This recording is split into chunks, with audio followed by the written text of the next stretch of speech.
Il ne faut toucher à rien avant l'arrivée des enquêteurs. Et sinon, ils ont mis qui sur l'affaire? Devine. Oh putain. Eh ben moi je vais fumer ma clope, hein. Appelez-moi quand ils auront terminé. Oh non, reste, hein. Ils vont ruiner la scène de crime sinon. C'est trop tard.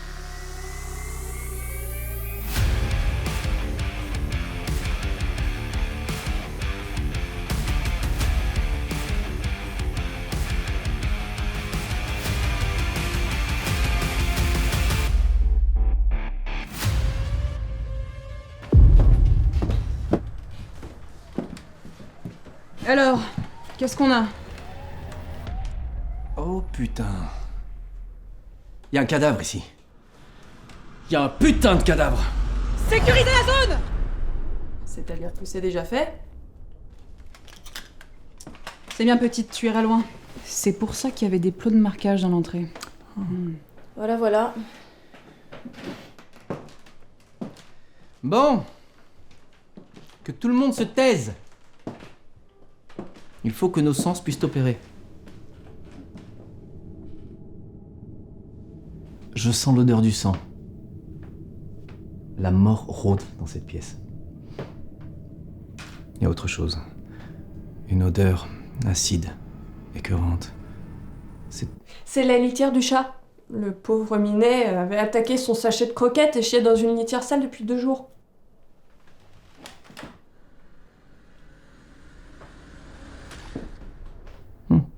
Ça doit être la litière du chat. Je vois un chat. Un chat noir. Bouboule. Il me parle. Oh mon Dieu. Comment peut-on maltraiter à ce point un animal? Le chat blanc s'appelle Pupus. C'est écrit sur 4 photos juste là. Toujours aussi observateur? C'est peut-être un autre chat. À la vue du corps ainsi sur le ventre, je dirais qu'elle a été victime d'un malaise, un vertige. Ou elle a glissé sur le jouet du chat sinon. Ah ouais? Bah, c'est-à-dire que moi je pensais que le couteau qu'elle a planté dans le dos serait peut-être un indice, mais... Et comment savoir que c'est un couteau si l'on ne voit pas la lame?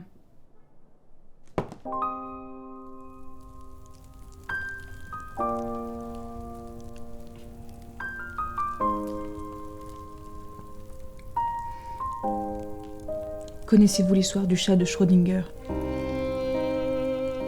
En gros, le chat est dans une boîte, mais comme la boîte est fermée, on ne sait pas s'il est mort ou vivant.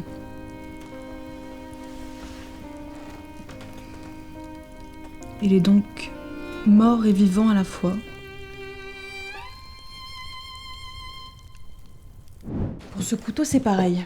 Il est mort et vivant à la fois. Non, Billy. Il est dans le corps, mais à la fois, il n'y est pas vraiment. Aussi, s'il n'y est pas vraiment, ce n'est peut-être pas un couteau, et peut-être qu'elle est morte d'autre chose. Logique déduction. Du cyanure, peut-être? Oui. Je l'entends me parler. Et son cœur s'est remis à battre sur le mot cyanure. C'est peu probable quand même, non? A-t-elle été victime de viol? Donnez-moi des gants. Non, ça c'est mon métier, donc vous lirez le compte-rendu de l'autopsie comme tout le monde. Oh. Quoi? Mais ôtez vos sales pattes. Calmons-nous. Occupons-nous de notre affaire. Trop salé pour être du sperme, mais elle a dû s'attendre à des ébats? Oh mon Dieu. Quoi? L'horloge. Quoi, l'horloge? Regardez cette horloge. Elle indique 3h17. Mais si on suit la tangente exponentielle de la petite aiguille avec la grande aiguille, on obtient une trajectoire qui pointe directement sur l'air de vin. De quoi? Non, mais laisse tomber. Non, mais vraiment. Et regardez son doigt. Il indique la table à manger. Table sur laquelle est posé le même verre de vin.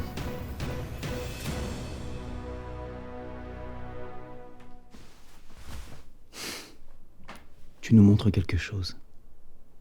Et nous t'écoutons. Mais mettez des gants, enfin! Avec ou sans gants, ne touchez pas le corps! Ne t'inquiète pas. Regardez sa chaussure. Il y a une tache de plâtre. Et ce seau de plâtre encore frais. Étonnant.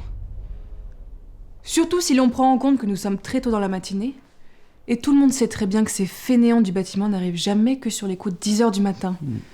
Complètement ivres.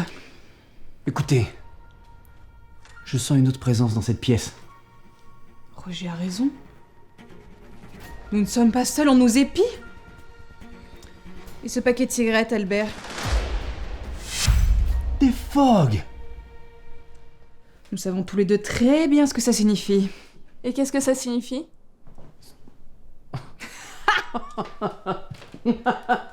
Ce que ça signifie. Ce que ça signifie. Ah, les bleus. Tous les mêmes. Avez-vous vu l'état des dents de la victime? Bah non, mais vous non plus. Non, à notre niveau, on n'a pas besoin de les regarder. La substance que ma collègue a récupérée sous la jupe de la victime nous en apprend davantage sur son état de santé que tout autre examen médical inutile. Il est donc impossible, vu la couleur de ses dents, qu'elle fume ce genre de cigarette. C'est donc un oubli de son meurtrier. Nous avons donc un homme, fumeur, plâtrier, et qui n'a pas eu l'empathie nécessaire pour s'occuper de ce pauvre chat. Courage, Francis. Où pourrait donc se cacher un plâtrier? Dans un mur. Mon Dieu, Annie, le plafond! Alors moi c'est Sophia et c'est... Tu génie! Ce petit enfoiré s'est emmuré dans le plafond! Plafonné! Tu es incroyable, Diane. Je sais. Ça m'est venu comme ça. Ainsi donc, le meurtrier voulait coucher avec la victime. Elle a refusé car c'est un glandu. Il l'aurait empoisonné avec du cyanure dans son thé blanc saveur fraise. Et pour camoufler son crime, l'aurait poignardé dans le dos. Mais ça ne camoufle absolument pas son crime. Il y a toujours une faille. Ils commettent tous une erreur, même insignifiante. Non mais là, ça ne tient absolument pas la route.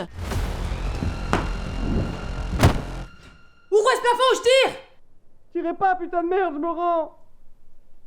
Mais je peux pas.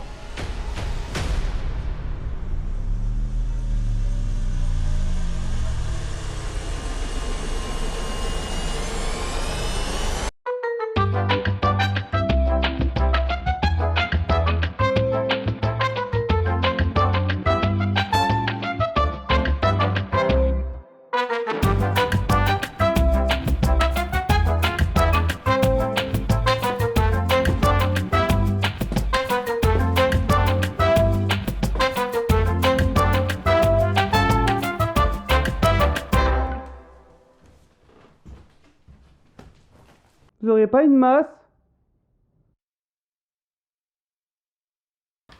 Pour ce couteau, c'est pareil. Il est mort et vivant à la fois.